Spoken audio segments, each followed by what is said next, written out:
시청자 여러분 안녕하십니까. 화끈한 시사토크의 티브로드 서울보도국 선임기자 이재훈입니다.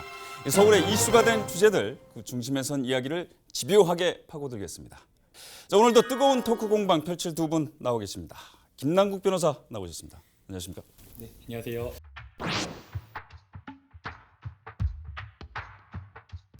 네, 이준석 바른미래당 최고위원 나오셨습니다. 네, 안녕하세요.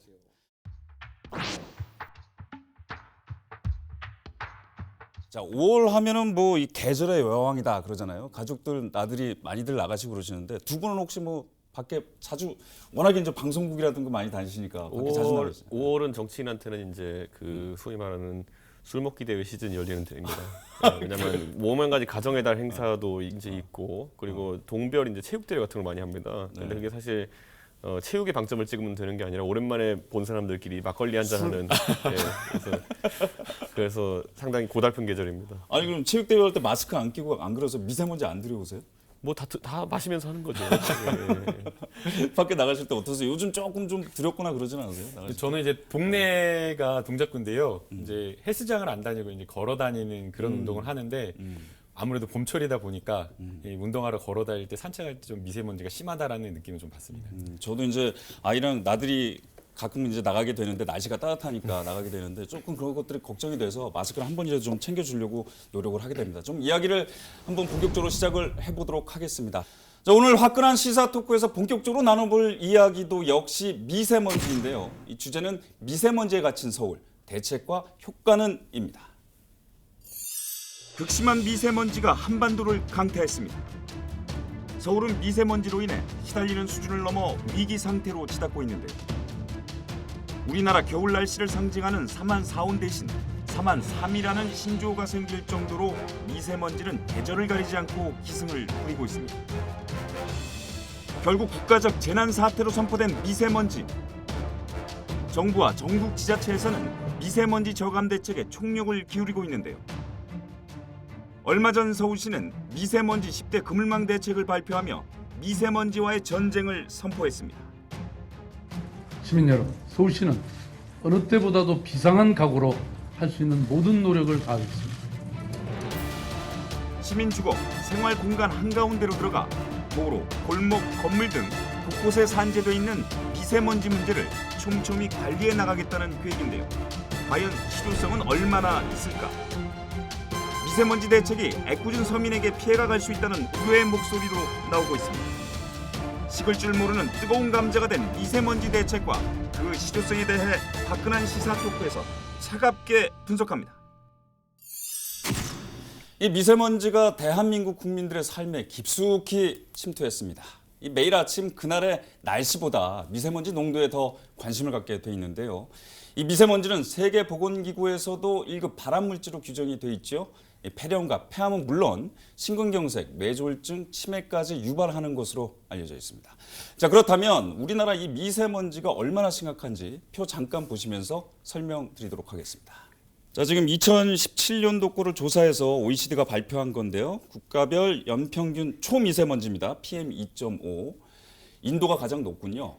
90.2고요. 중국 53.5, 우리나라가 25.1입니다. 그러니까 5개국 중에서 네 번째로 지금 굉장히 수치가 높은 연평균 초미세먼지 수치가 굉장히 높습니다.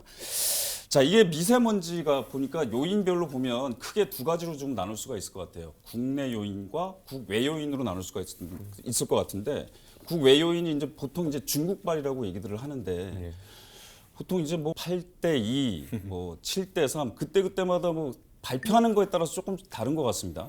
어떻게 보시나요? 저는 그러니까 이제 우리가 보는 수치들은 보면 연평균 수치를 본다는 것은 사실 국내 요인의 비중이 좀 높을 것이고요. 우리가 흔히 우려할 만큼 미세먼지 농도가 아주 심한 날, 그러니까 육안으로도 봤을 때 아주 심한 날인데 이런 날 같은 경우에는 국외와 국내 요인이 겹쳐가지고 나타나는 것이겠죠. 그렇기 때문에 뭐 만약에 그런 어떤 아주 심한 날 국내적 요인이 크다고 한다면은 제가 이제 수치들을 보면은 그 백령도의 측정소가 있어요. 근데 백령도의 측정치가 서울보다 높을 때가 있어요. 근데 우리가 국내적 요인이 많다고 한다면은 백령도에 무슨 경유차가 많은 것도 아니고 거기에 그렇죠. 무슨 뭐 석탄 발전소를 크게 해놓은 것도 아니고 결국에는 중국과 좀 더 가깝다는 것을 원인으로 삼을 수 있거든요. 그렇기 때문에 저는 많은 국민들이 우려하는 소위 말하는 그 피크치가 높은 날에는 중국발 요인이 거의 대다수일 것이다. 이렇게 저는 생각합니다. 중국 요인이 더 강하다 이렇게 생각하시는 거고. 그리고 네. 김영욱 변호사는 어떻게 생각하십니까? 일정 부분 동의를 합니다. 이제 뭐 날씨가 좀 차갑다, 북풍이 분다라고 하면 미세먼지가 없고 깨끗한 날씨를 저희가 맞이할 수가 있고요. 또 그게 아니고 서풍이 불어오는 중국에서 뭔가 이렇게 바람이 불어온다라고 하면 미세먼지 여김없이 정말 안 좋은 그 미세먼지 날씨를 확인할 수가 있는데요.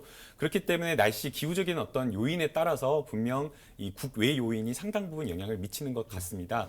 그럼에도 불구하고 또 국외 요인뿐만 아니라 국내에서 여러 가지 산업적인 어떤 산업에서 나오는 미세먼지 그리고 발전소 그리고 또 많은 노후화된 경유 차량 이런 부분에 대한 어떤 국내 요인도 있기 때문에 국외 요인 못지않게 국내 요인도 상당 부분 미세먼지의 원인이 된다고 보입니다. 일단은 뭐 국내 요인 같은 경우는 좀 이따가 별도로 다시 얘기를 하도록 하고요. 국외 요인으로 따지자면 뭐 중국발 미세먼지 영향력을 무시할 수 없다 이런 식으로 좀 바라볼 수 있을 것 같은데 일단 이거부터 좀 짚고 넘어가죠. 그럼 현재 우리나라 정부가 이 중국에 대한 대응은 어떻게 제대로 하고 있다고 보시나요? 김영욱 변호사 어떻게 생각하시나요? 뭐 우리나라 정부로서는 할 수 있는 일을 최대한 하고 있는 것이 아닌가라는 생각이 듭니다. 중국에게 뭐 꽤나 강력하게 이야기를 하고 있고 그다음에 뭐 학계에서 그리고 범정부 차원에서 중국과 관련된 여러 가지 협의체를 구성해서 이 미세먼지 문제를 해결하기 위한 노력을 하자라고 이야기를 하고 있고요.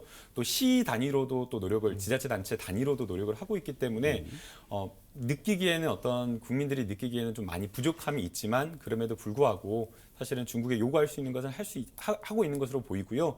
결국에 이제 가장 중요한 것은 이야기할 수 있는 그러니까 문제를 제기를 하려면 과학적인 어떤 근거를 가지고 데이터를 가지고 해야 되는 부분이 있기 때문에 실제 중국발 요인이 맞다라고 저희가 추정을 하고 있는 그런 상황이지만 좀 더 근거를 가진 수치로 확인할 수 있는 그 데이터를 확보하는 그 작업이 공동으로 좀 이루어져야 되지 않나라는 생각이 듭니다. 분석가가 중국 같은 경우는 수천 명인데 우리나라는 뭐 몇십 명밖에 되지 않는다고 그러더라고요. 그런데 이제 2017년, 18년과 지금 정부 대응의 궤가 약간 달라진 것은 18년 말부터 이제 좀 변하기 시작했는데 17년에는 환경부나 서울시에서 발표할 때 미세먼지 요인의 60% 이상이 국내에서 발생한다. 뭐 이런 식의 다소 이제 국내적 요인을 강조하는 형태로 이제 보도자료 냈었는데 최근에는 국외 요인이 이제 오히려 절반을 넘는다라는 식의 취지의 이제 발언들을 하고 있는데 뭐 제 생각엔 데이터가 크게 변했다고 보기는 어렵고 아까 말했던 것처럼 연평균 요인을 놓고 이제 보느냐 아니면은 실제 국민들한테 건강 위협이 되는 임계치 이상의 날들에 대해 가지고 정부가 대책을 세우느냐 저는 이제 그 후자에 대한 대책을 세우기 시작했다는 것만으로도 우선 긍정적인 평가를 할 겁니다.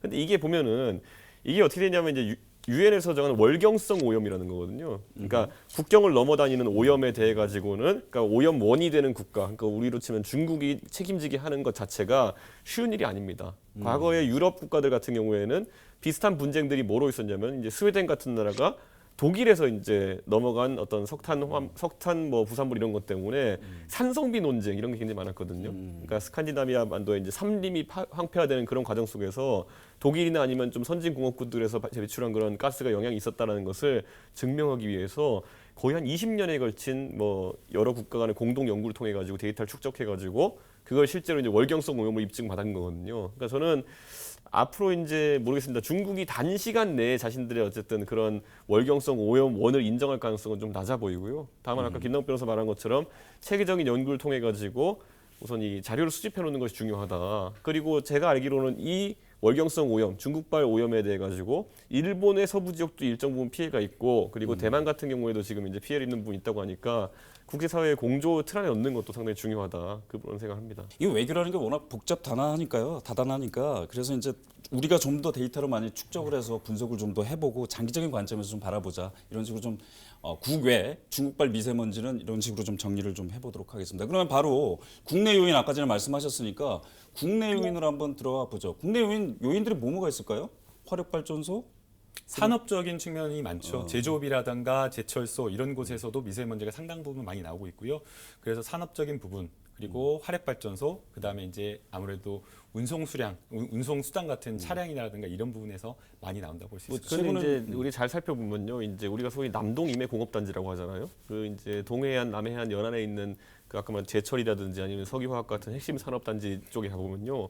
그쪽은 오히려 미세먼지의 영향을 적게 받고 있습니다. 그렇기 때문에 그게 이제 국내적 요인이라는 것이 물론 당연히 아까 그런 공업지대 생성되겠지만은 그것이 지금 수도권에 영향을 주고 있는 상황은 아니거든요. 그렇기 때문에 저는 뭐 그런 부분에 있어가지고 뭐 저감 노력이야 개별 기업 차원에서 한다 하더라도 저는 서울에서는 운송수단의 문제가 가장 클 것이다. 저는 이런 생각을 하게 되는 게 우선 서울에 뭐 이제 오세훈 시장 때부터 해가지고 버스 전부 다 이제 CNG 버스로 교체하고 이런 노력이 있었지만은 실제적으로 사업용 자동차에 대해 가지고 지금까지 규제를 잘 하지 않았거든요. 경유차에 대해서.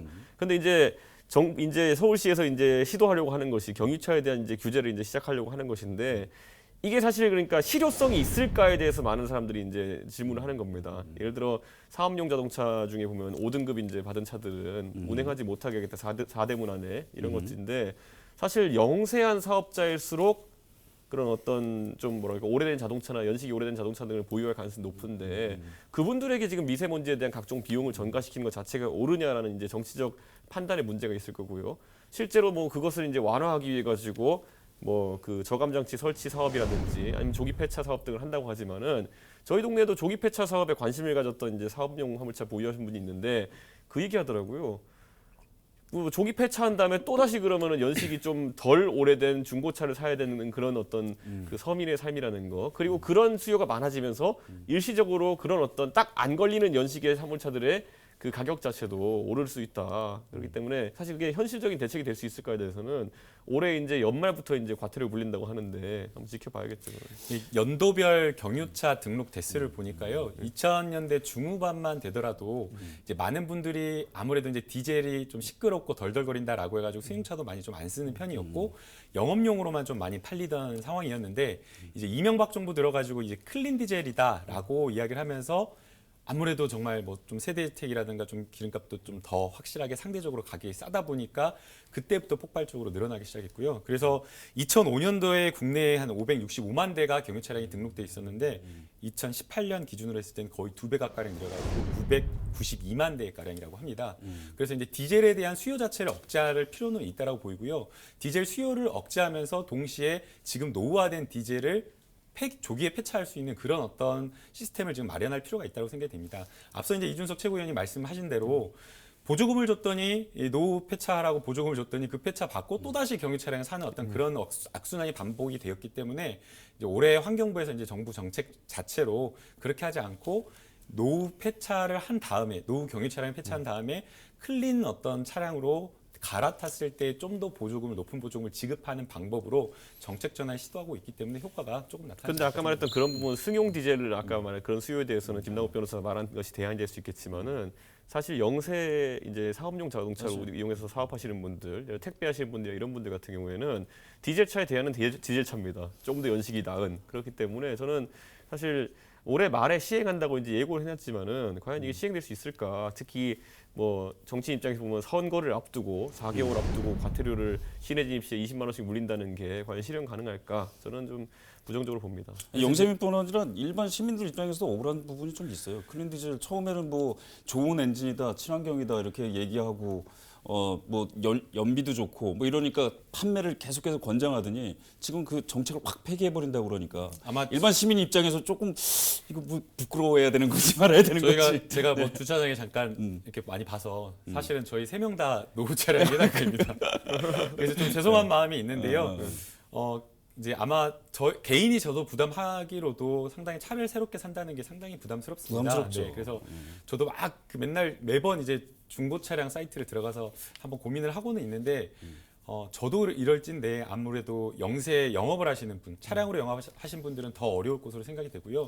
그렇기 때문에 일정 이런 어떤 노후 경유 차량을 폐차하는 부분에 있어서 국가가 좀 적극적으로 보조를 해야 되는 부분이고, 그 다음에 이제 새로운 어떤 그 차량으로 갈아탈 때는 다시 경유 차량으로 타는 어떤 그런 문제가 있지만 노후 경유 차량보다는 훨씬 더 한 10분의 1, 20분의 1 훨씬 더 미세먼지가 덜 나온다라고 하고 있기 때문에 어쨌든 그 새로운 어떤 덜 나오는 그런 미세먼지 경유 차량으로 갈아타게 하는 게 중요하고요. 그다음에 이제 요즘에 지금 또 노력을 하고 있는 게 이제 3.5톤급의 그 정도 엔진에 LNG 어떤 그런 엔진이 없다고 합니다. 그런데 그런 어떤 트럭용으로도 LNG 엔진을 개발을 해가지고 조금 그런 영업용 차량에서도 LNG 같은 경우는 또 연비도 좋다고 하잖아요. 그러니까 그런 쪽으로도 조금 우리가 정책적인 R&D 투자를 할 필요가 있다고 생각이 됩니다.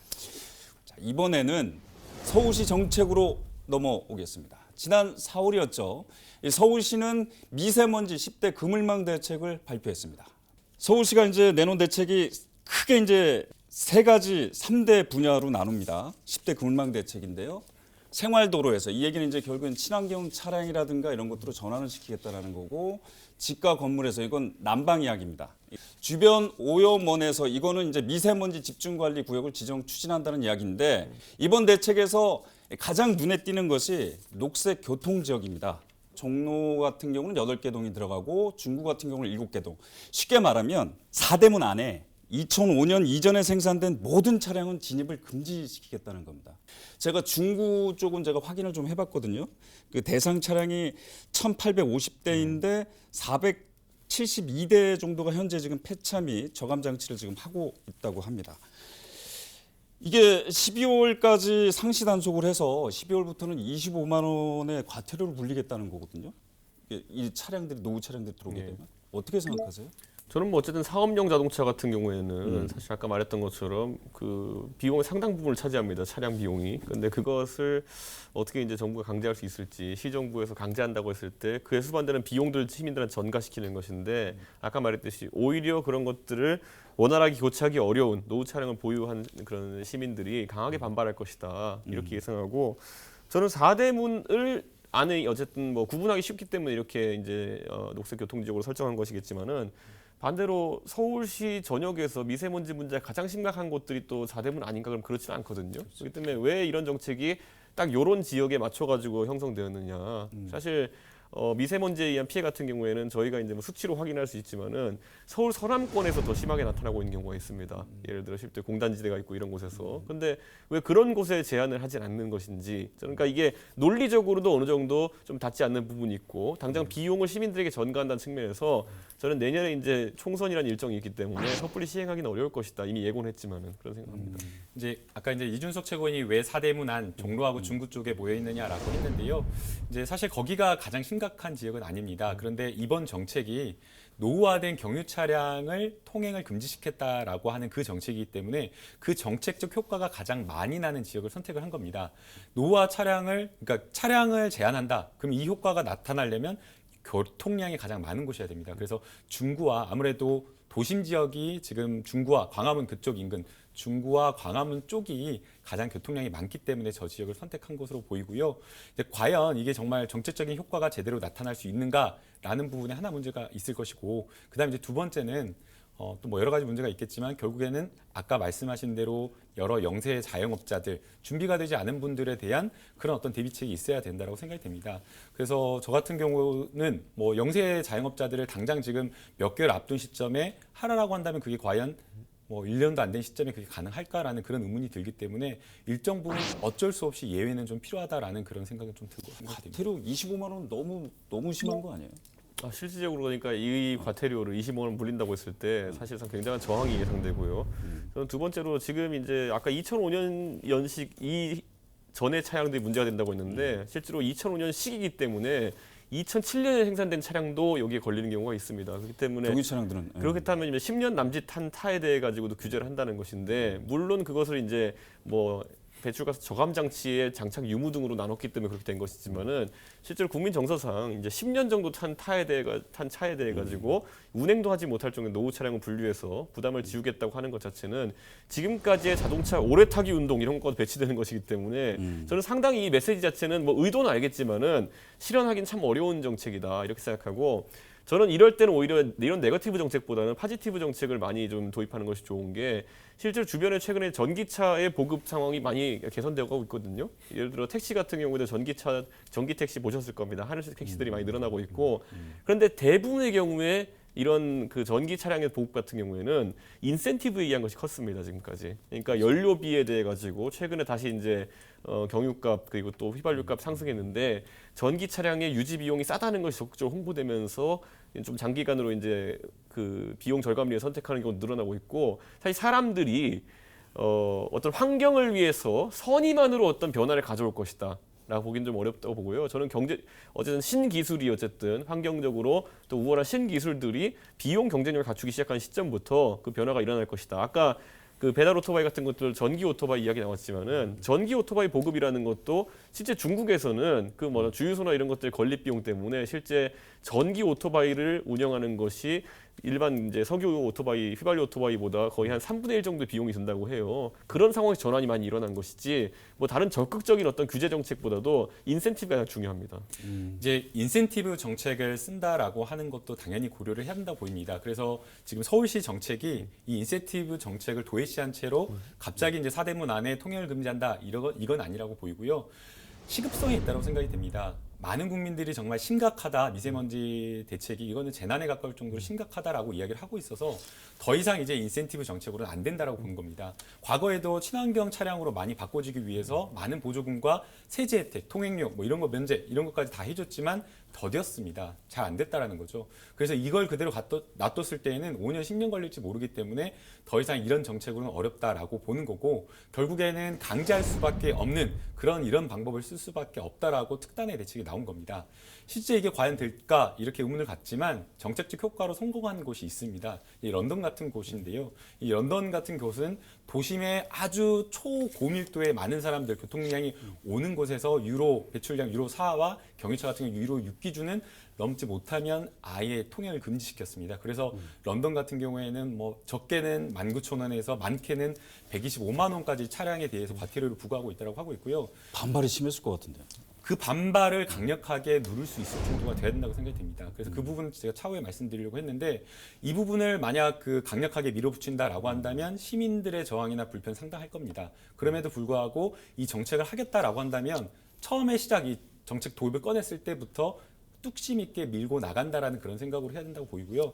그래서 런던이 그렇게 해가지고 이제는 많은 국민들이 심지어는 영업용 차량까지도 그런 부분에 다 수긍을 하고 실제 그렇게 또 한 1, 2년, 2년 해봤더니 국민들이 체감을 하니까 처음에는 불편함을 느꼈지만 아 정말 효과가 있더라, 괜찮더라라고 이렇게 보고 있기 때문에 이런 부분에 대한 것을 좀 불편함을 감수하더라도 좀 밀고 나가야 된다고 봅니다. 그럼 요걸 한번 질문 드려볼게요. 아까 전에 25만 원이라고 했잖아요, 과태료가. 근데 지금 서울시에서는 이게 25만 원이 너무 많다, 자치구에서도 그러니까 10만 원으로 내리는 걸 검토하고 있거든요. 이거 이렇게 왔다 갔다 하게 되면 아무래도 좀 혼란스럽고 그렇지 않을까요? 이제 저는 그렇게 생각합니다. 금액적인 생각을 해보면요. 앵커님은 얼마까지는 벌금 내실 수 있으실 것 같아요? 과태료? 벌금이요. 저는 10,000원도 못 드립니다. 그러니까요. 저도 혹시 다들 많은 시민들 뭐 빠듯하게 살다 보니까 사실은 6만 원, 5만 원, 6만 원만 한 번 걸려도 그날은 하루 종일 기분이 안 좋고 정말 뭐 한 일주일 동안 아껴서 살아야 되는 그런 마음이거든요. 그래서 저는 액수가 중요하지 않다라고 생각이 됩니다. 그래서 5만 원, 10만 원 큰 차이 없이 정책적 효과를 가져올 수 있다고 생각이 들고요. 무엇보다 중요한 것은 이게 정말 단속을 하고 있나라는 그런 생각을 주면 안 됩니다. 런던 같은 경우에는 사람이 이렇게 단속을 하는 게 아니라요. 무인 카메라가 번호판을 인식을 해가지고 무조건 그냥 인식을 하면 전부 다 부과를 하는 시스템으로 하다 보니까 빠져나갈 구멍이 없다라고 생각을 하고 많은 분들이 이것을 지켜야 된다는 생각을 가지게 되었고요.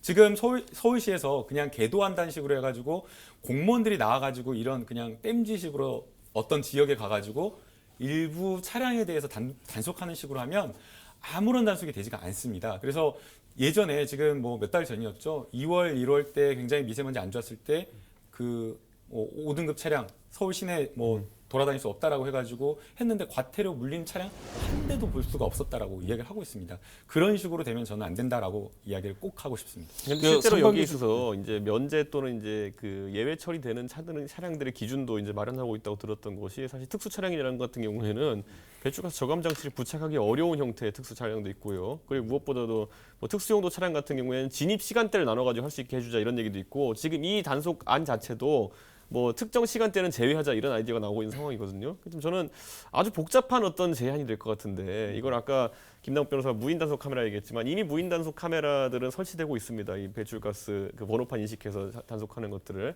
근데 이게 아까 말했던 것처럼 서울의 이제 도심지 중구 종로구라고 하면요 대로로만 진입할 수 있는 것도 아닙니다. 예를 들어 전부 다 거미줄 같이 이제 골목으로도 진입할 수 있는 상황 속에서 그게 이제 담당 공무원한테 물어보니까 76개 센서를 단다고 그러더라고요. 그러니까 들어가는 골목마다. 그러니까 이게 얼마나 현실성이 있을지는 이제 해보면은 제 생각에는 또 이제 시행착오를 많이 겪을 것으로 보이고 12월에 요이 땅 하고 시작한다 하더라도 정착되는 데는 상당한 시간이 걸릴 것이다 이렇게 봅니다. 자, 아까 전에 반발 뭐 이렇게 말씀을 하셨는데 결국에 영세민들이 힘든 거거든요. 근데 이제 제가 여론조사를 좀 보니까요. 가장 최근에 여론조사 4월 30일자 조선일보 기사에 뜬 여론조사인데 차량 이부제를 관련되어서 여론조사를 했었습니다. 그런데 많은 시민들이 차량 이부제를 민간으로까지 확대하는 것, 거기에 대해서 한 76%가량이 찬성한다라고 또 답을 하셨고요. 또 6년 정도 이제 뭐 시민단체에서 여론조사 한 것도 제가 살펴보니까 거의 그것도 한 70% 이상이 평균적으로 전부 다 찬성한다고 대답을 했기 때문에 그만큼 많은 시민들이 미세먼지를 심각하게 느끼고 있고 또 과거에는 비용 지불하는 것에 대해서 꺼려했었습니다. 그러나 이제 정말 미세먼지 이 문제를 해결하기 위해서는 나도 여러 가지 불편을 감수하고 비용을 지불할 수 있다라는 시민 의식도 함께 올라간 것으로 그럼 보입니다. 저는 이제 두 가지를 다 살펴봐야 되는 게 우리 국민들이 미세먼지에 대해서 느끼고 있는 불편함이 사실 지금도 보면 오늘 같은 날도 나가보면은 아까 말했던 것처럼 한 25 마이크로그램 정도의 미세먼지는 존재하고 있는 것이거든요. 그런데 오늘 같은 날 그냥 일상적으로 여기에 대해서 불만을 제기하는 경우는 참 드물고요. 대부분이 피크치가 떴을 때 그때 이것이 어떤 원인에 의한 것이냐, 밖에 이제 나가면 안 되겠다, 마스크 끼자 이렇게 나오는 것인데 저는 이 피크 관리의 측면에 있어가지고는 지금의 어쨌든 차량 제한 정책이 큰 효과가 없을 것이다 이런 걸 보는 게 실제로 미세먼지가 심했던 날 있잖아요. 그때 서울 시내 차량 통행량이 거의 한 30% 정도 감소했습니다. 그 정도면 굉장히 수치가 줄어든 것인데 스스로 느껴야 된다. 그래도 그런데 그날 미세먼지 상황이 나아지지 않았거든요. 왜냐하면 외부적 요인이 큰 날이었기 때문에. 그래서 국민들이 실제로 체감할 수 있는 그런 날들이 나와야 되는데 차량 제한 정책으로 인해서 체감할 정도의 변화가 나오기는 어려울 것이다 이렇게 판단합니다. 네, 그럼에도 불구하고 최대한 할 수 있는 것은 줄이는 노력을 국내적으로 해야 된다고 생각이 들고요. 특히나 도심지에서 많이 활동하는 게 대부분 시민 아니겠습니까? 그래서 도로 옆 아니라 한 역에서 그냥 좀 역에서 조금 떨어진 곳으로 한 15분, 20분 정도 거리만 가더라도 공기가 좀 달라진 걸 느낄 수가 있습니다. 그만큼 차량에서 나오는 미세먼지 영향이 심각하다라는 것이기 때문에 이 부분에 대한 노력도 게을리하지 않아야 된다고 생각합니다. 아까 이준석 최고가 그 전기 오토바이 말씀을 하셨는데 네. 그 요번 서울시에서 대책 발표한 것 중에 사실 녹색 교통 지역만큼이나 눈에 띄는 것이 이 오토바이 전기차로 전기 오토바이로 바꾸는 겁니다. 화면 보면서 이 오토바이가 왜 이렇게 심각한 건지 설명 좀 부탁드리도록 하겠습니다. 자, 이륜차 이제 소형 승용차랑 배출가스를 비교를 하는데 125cc 이륜차가요.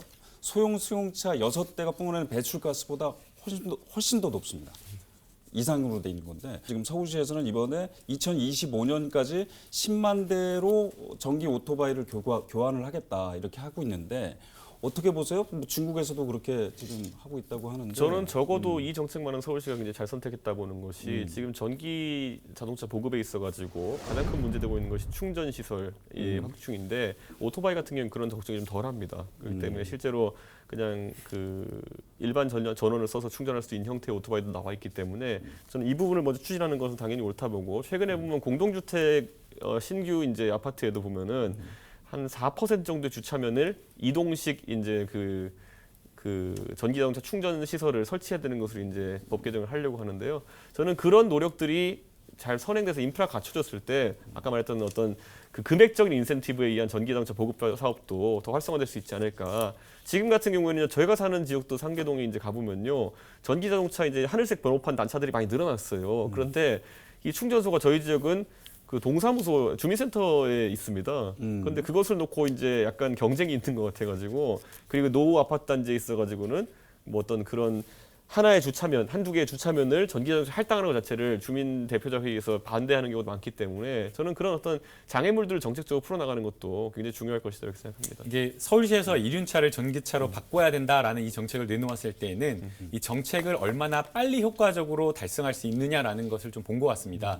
이 서울시에 등록된 그 이륜차의 등록 대수가 44만 대라고 합니다. 아, 어마어마하네요. 예, 그런데 이제 개인이 가진 것들도 있을 테지만 그러나 아시다시피 대부분 이륜차가 배달에 쓰이는 경우가 많습니다. 그래서 한 10만 대에서 12만 대 정도가 회사에서 그러니까 배달하는 곳에서 업체에서 하는 곳이라고 합니다. 뭐 예컨대 뭐 유명 프랜차이즈 피자 뭐 통닭 이런 곳인 거죠. 그래서 만약 서울시가 협약을 체결해서 이미 협약을 체결하고 있는 곳으로 알고 있는데 협약을 체결해서 기업과 이런 것들을 한다라고 한다면 그 기업이 가지고 있는 여러 가지 배달용으로 사용하는 이륜차를 한 번에 바꿀 수 있기 때문에 정책적 효과를 빨리 굉장히 목표를 빨리 달성할 수 있다라고 보이고요. 그래서 앞서 앵커께서 지적을 하신 대로 10만 대만 바꾼다고 하더라도 차량 노후 차량 60만 대를 바꾼 거와 마찬가지의 그런 어떤 미세먼지 저감의 효과가 있기 때문에 아주 좋은 어떤 정책을 가지고 나온 것으로 볼 수 있습니다.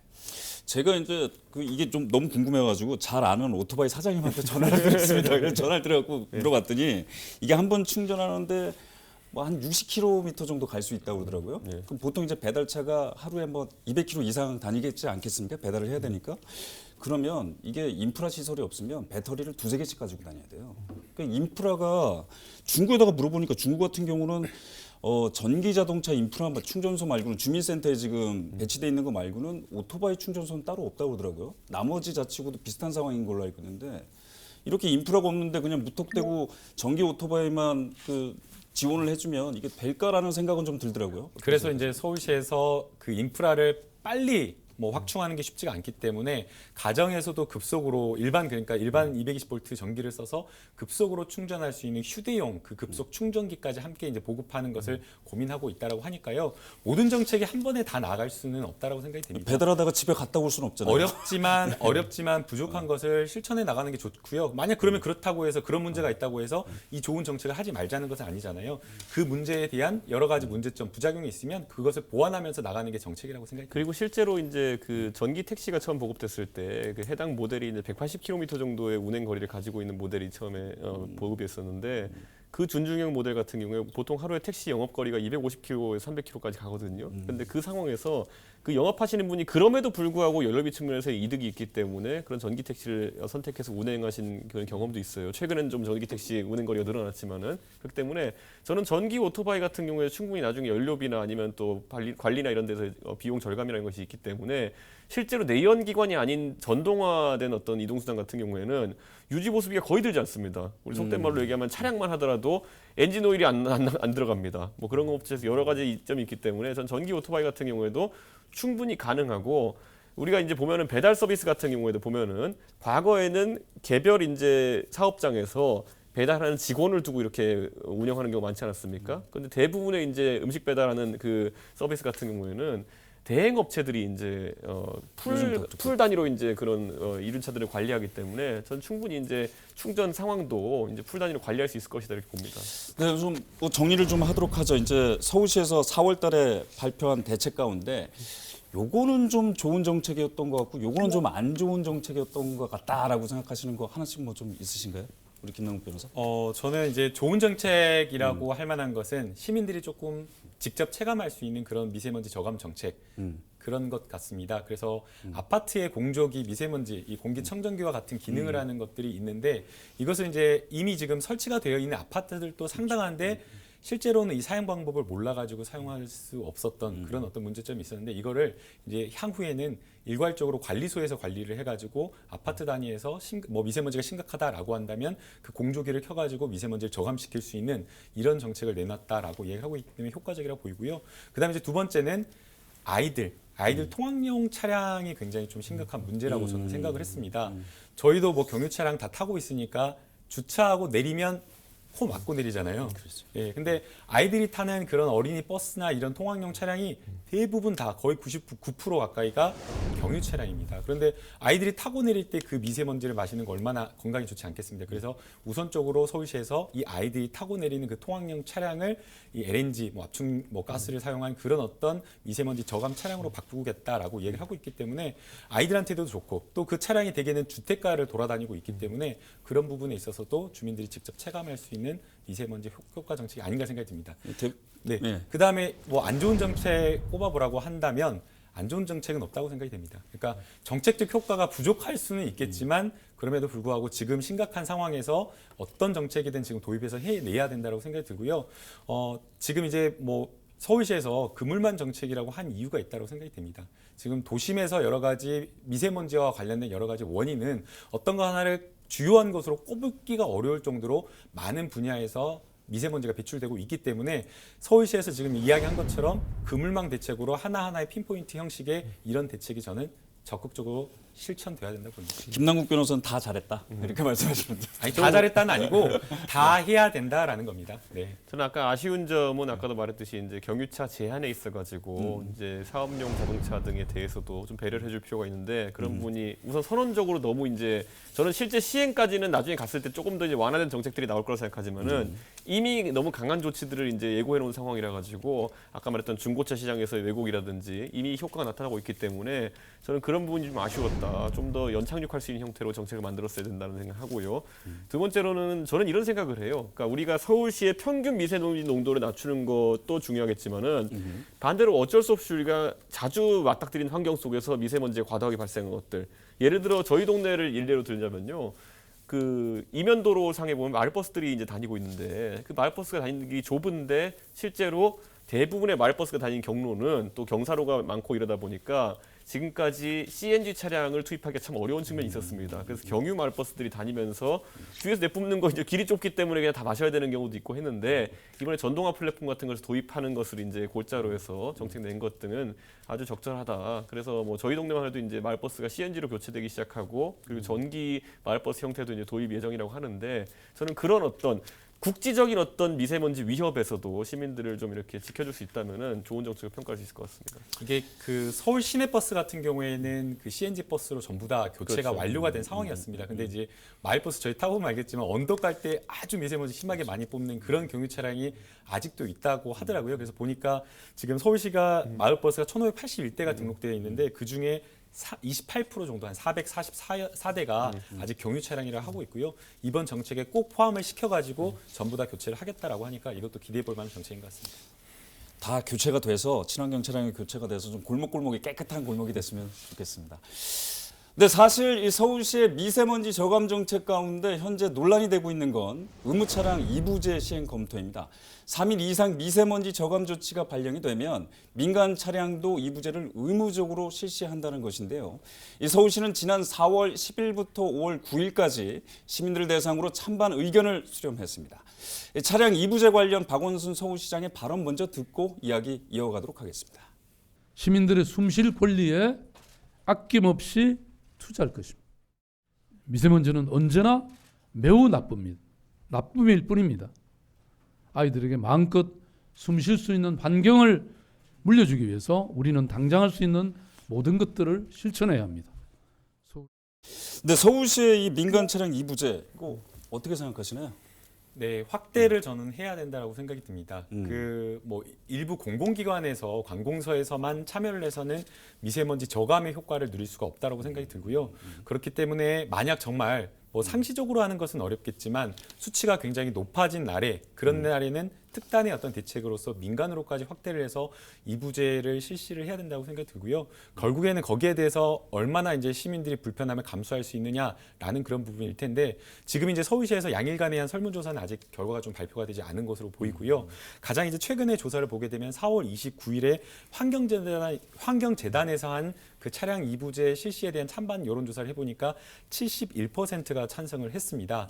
그리고 85.5%는 참여하기 위해서 대중교통을 탈 의향이 있다라고 이렇게 답을 했고요. 과거 이제 6년간의 각종 여론조사를 보더라도 이 80% 가량이 찬성하는 그런 어떤 여론조사를 보여주고 있기 때문에 시민들의 일정 부분 불편함을 뭐 감수하고서라도 이 부분을 좀 확대 시행할 필요가 있다고 생각합니다. 민간으로도 확대해야 된다.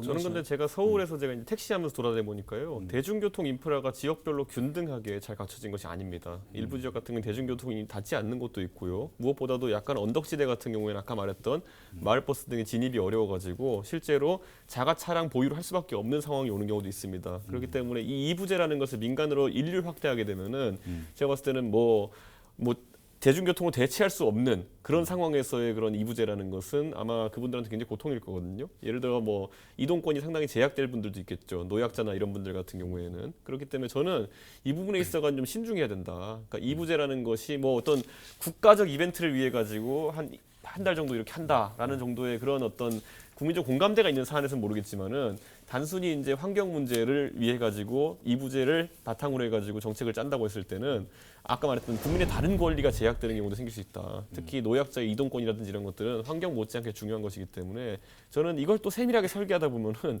정책이 또 누더기가 되는 경우도 있습니다. 그렇기 때문에 그렇죠. 이거는 진짜 시행을 하려면은 많은 공감대를 얻는 과정이 필요하고 저는 제가 만약에 이런 정책 설계한다 그러면은 그냥 차라리 대중교통에 대한 유인책을 좀 늘려나가는 것으로 예를 들어 지금 선거 때마다 서울시장 선거 때마다 나오는 것이 예를 들어 기간 정액권 같은 경우 지금 지하철과 버스에 대한 기간 정액권 같은 경우도 도입할 수 있다라는 얘기가 나오고 있는데 그건 상당한 유인 효과가 있을 겁니다. 왜냐하면 지금 우리는 지하철밖에 정기권이 없거든요. 그리고 횟수 정기권입니다. 그것도 실질적으로 60회 탈 수 있는. 그렇기 때문에 저는 기간 정액권의 도입 등으로 인해 가지고 대중교통 자체를 좀 진흥하는 것이 어떠냐 이런 생각해 봅니다. 뭐 여러 가지 고민을 해봐야 된다고 생각이 들고요. 그러나 이제 아까 이준석 최고위원님께서 이야기를 하신 대로 여러 가지 사회적 취약계층에 대한 그리고 또 교통 인프라가 부족한 데에 대한 어떤 그런 세심한 정책적 배려는 필요하다고 생각이 됩니다.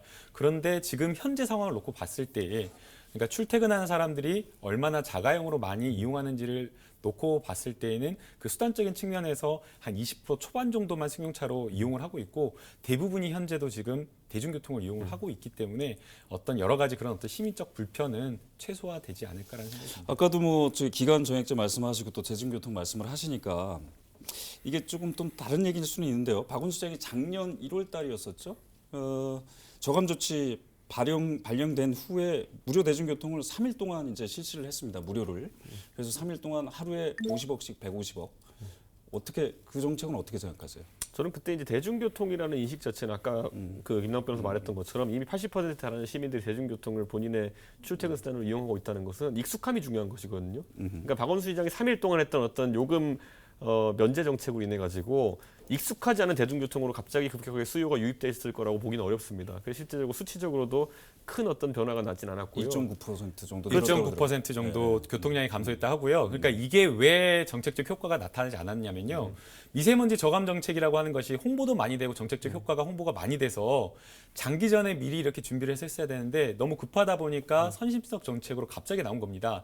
그래서 이 지금 정책이 정책적 효과를 달성하려면 승용차 타던 사람들이 대중교통으로 옮겨 타야 되는데 홍보가 안 되니까 그런 줄을 잘 모르니까 뉴스 보는 사람이 많지가 않거든요. 그러다 보니까 승용차 타던 사람이 굳이 이거를 대중교통으로 바꿔야 될 그런 유인이 되지가 못했다라는 겁니다. 그때 경기도도 그리고 참 같이 했으면 좋았을 거라는 이런 얘기도 좀 이제 나오더라고요. 뭐 그런 것도 있고요. 그다음에 또 그리고 또 이야기 나오는 게 뭐냐면 이게 교통비를 좀 줄여주는 건데 그럼 하루 교통비 좀 더 줄여주는 게 한 2,000원에서 3,000원 정도이거든요. 그러면 2,000원에서 3,000원 그 비용과 내가 승용차를 몰았을 때 얻는 편익 이걸 안 탔을 때 불편함 이걸 고려하면 승용차를 타던 사람들은 대부분 승용차를 탄다는 겁니다. 그렇기 때문에 그런 어떤 세심한 어떤 이 정책적 효과에 대한 분석이 부족했던 것이고요.